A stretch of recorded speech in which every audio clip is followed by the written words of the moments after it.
पुढची बातमी. पुण्यामध्ये ड्रेनेज लाईनच्या कामाविरोधात आंदोलन करण्यात आलंय. अपर इंदिरानगरमध्ये 10 तोंडाचा रावण उभा करून अधिकाऱ्यांचा निषेध व्यक्त करण्यात आला. चुकीच्या पद्धतीने केलेल्या कामामुळे परिसरात अस्वच्छता असल्याचा आरोप आहे. वारंवार तक्रारी करून सुद्धा ठेकेदार अधिकारी दखल घेत नाहीत, असाही आरोप आंदोलकांनी केलाय.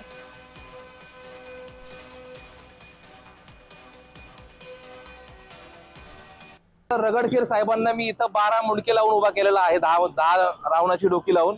यामध्ये प्रामुख्याने ज्या मागण्या मी अनेक दिवसांपासून साहेबांकडे करतोय त्या मागण्या इथं तुम्हाला दिसतील.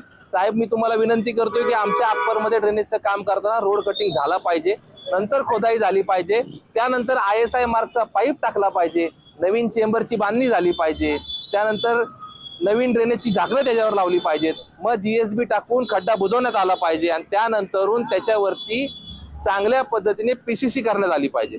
अशा पद्धतीचं काम तुम्ही आमच्या अप्परच्या लोकांना ड्रेनेज लाईनचं करून दिलं पाहिजे.